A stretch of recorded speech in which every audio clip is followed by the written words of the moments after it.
चर्चा करने वाले हैं हमारे पाठ्यक्रम में जो रचनाकार लगे हैं भवानी प्रसाद मिश्र। इनकी 2 रचनाएं हमारे पाठ्यपुस्तक में संकलित हैं। एक तो इनकी रचना है गीत फरोश, दूसरा है सतपुड़ा के जंगल। ये दोनों ही रचना जो है इनके द्वारा जो काव्य संकलन गीत फरोश आता है, जो कि 1956 में काव्य संग्रह आया, ये दोनों उसी में संकलित है। सबसे पहले हम जो कविता के गांधी के रूप में भवानी प्रसाद मिश्र को जानते हैं, उनका व्यक्तिगत मन कभी भी इस चीज का आकांक्षी नहीं रहा कि वो कविता का व्यापार करे, या आप कह सकते हैं कि कोई भी बड़ा साहित्यकार जिसने सहजता के साथ दिल से जो अपनी साहित्यिक दुनिया में कदम रखा होता है, तो वो ये नहीं चाहता है कि अपनी कविता का वो व्यापार करे। इसके पूर्व भी आपने कई जो है रचनाकारों को देखा होगा, जैसे इस विसंगति को जो है समाज में प्रकाशकों के साथ जो प्रकाशक जो उस दौर के कवि हैं जिनके साथ जातियां हो रही थी कि उनको अवसर नहीं दिया जा रहा था, उनमें से निराला वगैरह जो मतलब कवि थे वो लोग भी उत्पीड़ित हुए थे, इस चीज को अभिव्यक्त किए थे। यहाँ पर देखिए जो रचना है गीत फरोश, गीत फरोश में आपको जो मूल शीर्षक मिलेगा इसकी पृष्ठभूमि में यही चीज है, गीत फरोश। यानी जैसे हम कहते हैं ना कि कोई भी चीज का व्यापार करते हैं बहुत मजबूरी में आके, तो यहाँ पे भवानी प्रसाद मिश्र जो है इस कविता के माध्यम से वही अपनी भावाभिव्यक्ति करते हैं कि जीविकोपार्जन के लिए कभी कभी ये जरूरी हो जाता है कि हम जो निर्णय नहीं लेना चाहते हैं वो भी हमें लेना पड़ता है।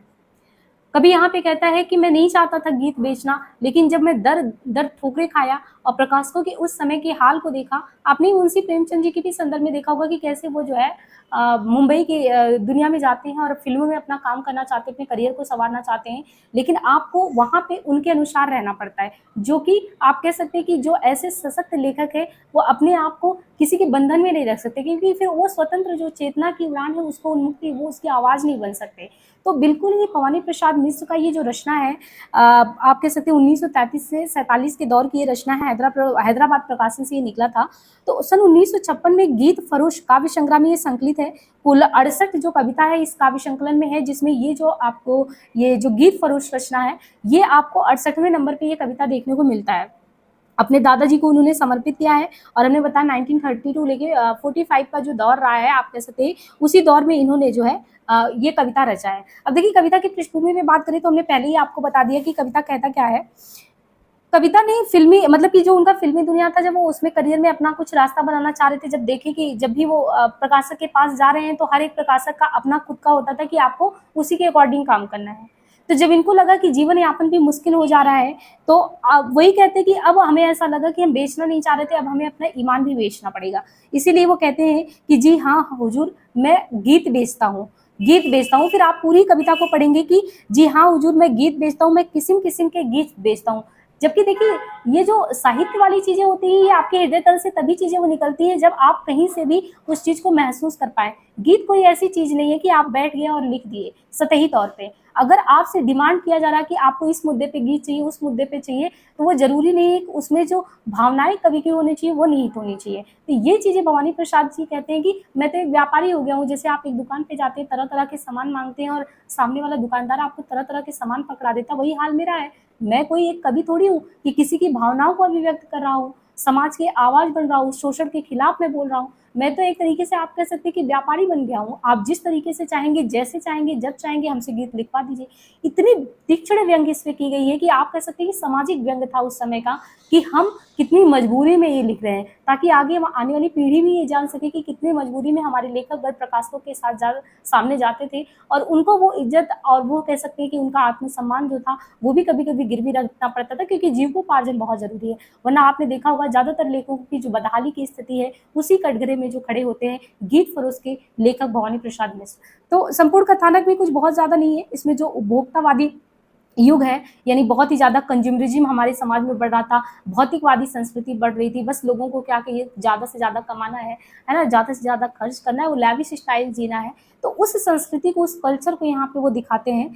और गीत फरोश कविता की भाषा आप देखें तो हास्यपूर्ण, सरल, संवादात्मक शैली में एक व्यंग्यपूर्ण कह सकते हैं कि तीक्ष्ण व्यंग्य जो है वो हमारे सामने अभिव्यक्त करने वाली कविता है। तो चलिए संपूर्ण वाचन करते हैं कविता का। जब कविता आप कंप्लीटली पढ़ेंगे तो फिर आपको समझ में आएगा कि इसके गहरे निहितार्थ क्या है। गीत फरोश रचना जो भवानी प्रसाद मिश्र ने लिखा है,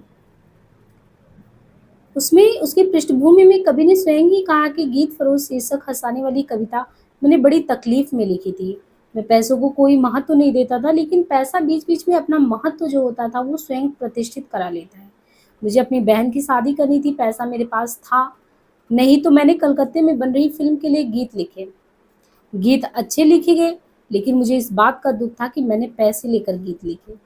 मैं कुछ लिखूँ इसका पैसा मिल जाए ये अलग बात है, लेकिन कोई मुझसे कहे कि इतने पैसे देता तो तुम गीत लिख दो, ये स्थिति मुझे बिल्कुल नापसंद थी, क्योंकि मैं ऐसा मानता हूँ कि आदमी की जो साधना का विषय है वह उसकी जीविका का विषय नहीं होना चाहिए। फिर कविता तो अपनी इच्छा से लिखी जाने वाली चीज़ है। इस तकलीफ देह पृष्ठभूमि में लिखी गई कविता है गीत फरोश। दूसरे सप्तक की भूमिका में वो लिखते हैं कि मैंने अपनी कविता में प्रायः वही लिखा जो मेरी ठीक पकड़ में आ गया। दूर से कौड़ी लाने की महत्वाकांक्षा भी मैंने कभी नहीं की। कभी कहता है जी हुजूर मैं गीत बेचता हूँ। जी हाँ हुजूर मैं गीत बेचता हूँ। मैं तरह तरह के गीत बेचता हूँ, मैं किस्म किस्म के गीत बेचता हूँ। जी माल देखिए दाम बताऊंगा, बेकाम नहीं काम बताऊंगा। कुछ गीत लिखे हैं मस्ती में मैंने, कुछ गीत लिखे हैं पस्ती में मैंने। ये गीत सख्त सरदर्द बुलाएगा, ये गीत पिया को पास बुलाएगा। जी पहले कुछ दिन शर्म लगी मुझको, पर पीछे पीछे अगल जगी मुझको। जी लोगों ने तो बेच दिए ईमान, जी आप ना हो सुनकर ज़्यादा हैरान। मैं सोच समझकर आखिर अपने गीत बेचता हूँ। जी हाँ हुजूर मैं गीत बेचता हूँ। यह गीत सुबह का है गाकर देखे, यह गीत गजब का है ढाकर देखे। यह गीत जरा सुनने में लिखा था, यह गीत वहाँ पुणे में लिखा था। यह गीत पहाड़ी पर चढ़ जाता है, यह गीत बढ़ाए से बढ़ जाता है। यह गीत भूख और प्यास भगाता है,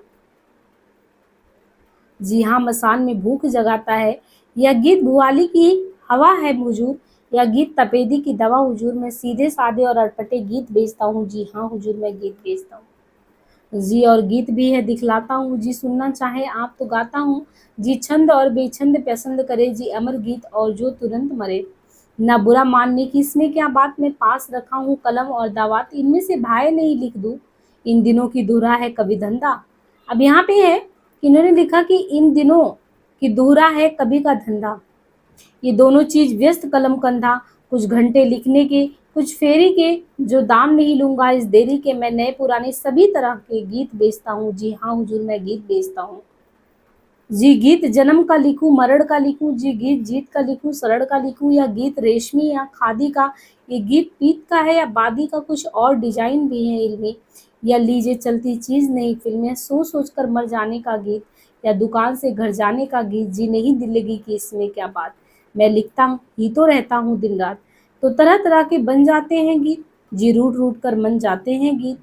जी बहुत ढेर लग गया हटाता हूँ, गाह की मर्जी अच्छा जाता हूँ। मैं बिल्कुल अंतिम और दिखाता हूँ, या भीतर जाकर पूछ आइए आप।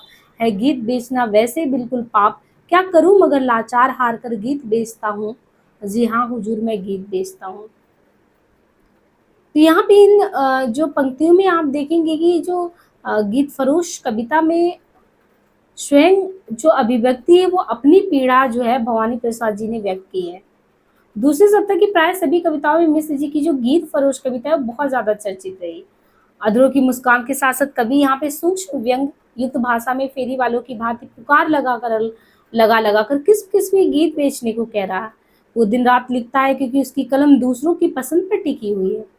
लेखक कहता है कि वो आज इस स्थिति में पहुंच गया है कि उसे पहले परिश्रम श्रद्धेय गीत को बेचना पड़ रहा है। एक लेखक उन परिस्थितियों में कि उसे अपनी जीविका के लिए अपनी कलम को बेचना पड़ता है। यह पूंजीवाद का वो दौर है जो सभी को उपभोक्तावादी बना दिया है, जहाँ हर चीज बिकाऊ है। कविता इस आत्म स्वीकारोक्ति से प्रारंभ होती है कि मैं अपने गीतों को बेच रहा हूँ जो वैविध्यपूर्ण है। कवि कहता है कि पहले गीत देख लीजिए, उसके बाद में आपको मैं दाम भी बता दूंगा। लेखक कहता है मेरे पास हर तरह के गीत है, कोई भी गीत ले वह निरर्थक नहीं होगा। हर बार हर एक में कुछ अर्थ जरूर होगा। आगे कवि कहता है कि ये गीत मैंने मौज मस्ती और पस्ती दोनों ही स्थितियों में लिखे हैं। मेरे गीत गमों को हरने वाले, पिया को पास बुलाने वाले हैं। यह गीत लेखक की रचना है, इसलिए उसे इसे बेचने में शर्म आती है, परंतु अब वह उसके महत्व को समझ चुका है। उसे याद आता है कि लोग तो अपना ईमान तक बेच रहे हैं, मैं तो सिर्फ गीत बेच रहा हूँ। इसलिए लेखक कहता है कि मैंने बहुत सोच समझ कर अपने गीत बेचने का निर्णय लिया है। लेखक ने इन पंक्तियों में बाजारीकरण के बढ़ते दुष्प्रभावों को रेखांकित किया है। इस कविता में जीवन की विडंबना पर कवि का करुण आक्रोश बड़े ही गहरे स्तर पर उभरता है। जिस तरह से कोई विक्रेता अपने सामान की विशेषता बता बता के अपना सामान बेचता है, उसी तरह ठीक लेखक अपने गीत की विशेषता बता बता के जो है उसको बेचने की बात कर रहा है। कभी एक अनुभवी व निपुण व्यवसायी लहजे में अपने ग्राहकों को संबोधित करते हुए कहता है कि यदि ये गीत पसंद ना आ रहे हो तो मेरे पास और भी गीत है जिन्हें मैं दिखला सकता हूँ। यदि आप सुनना चाहें तो मैं इन्हें गा भी सकता हूँ। इनमें छंद और बिना छंद वाले हर प्रकार के गीत पसंद किए जाने लायक हैं। इनमें ऐसे गीत भी हैं जो अमर या कभी ना मिटने वाले, और ऐसे गीत भी हैं जिनका प्रभाव तुरंत समाप्त हो जाए। यदि ये गीत नापसंद आ रहे हो तो इसमें बुरा मानने जैसी कोई बात नहीं, मेरे पास तो कलम और दवात है। अब देखिए यहाँ पे कवि जो है इस तरीके से बता रहा है कि जैसे कवि जो गीत होता है, आप कलम दवात लिख के बैठे लेके बैठेंगे और गीत अपने आप स्वतः ही अपने मन से जो है आपके वो प्रस्फुटन में आ जाएगा, ऐसा नहीं होता है। तो ये गीत बेचने पर मजबूर हुए जो उस व्यथा को है ना, कि हम अपनी मर्जी से नहीं बल्कि उस स्थिति को बयां कर रहे हैं कि लोगों के इशारों पे चल रहे हैं। इन पंक्तियों के माध्यम से भवानी प्रसाद न केवल विषम आर्थिक व्यवस्था का चित्रण करके बल्कि लेखक के प्रति जो पसली उदासीनता है उसको भी उद्घाटित करते हैं। ऐसा कहा जाता है कि जीवन के एक दौर में भवानी को अपने गीत फिल्मों में बेचने पड़े। उसी से जो उनकी उपजी पीड़ा है कि यह गीत ईमानदार अभिव्यक्ति है और इसे इस तरीके से हमें सबके सामने बेचना पड़ रहा है, वो चीज़ जो है लेखक को बहुत अंदर तक झकझोर देता है जब वो गीत फरोश रचना लिखते हैं। तो उम्मीद है कि इसके कथानक को आप थोड़ा समझ पाएंगे कि ये इसमें क्या ये कह रहे हैं। जो कविता का जो भी विधान ने रचा है उसमें साफ साफ कुछ बहुत ज़्यादा अलग नहीं है। तो मिलते हैं किसी नेक्स्ट कविता के साथ। डिस्क्रिप्शन में आपको टेलीग्राम का लिंक दे दिया जाएगा, वहाँ से जुड़ जाइए बराबर अपडेट के लिए। आज के लिए इतना ही, धन्यवाद।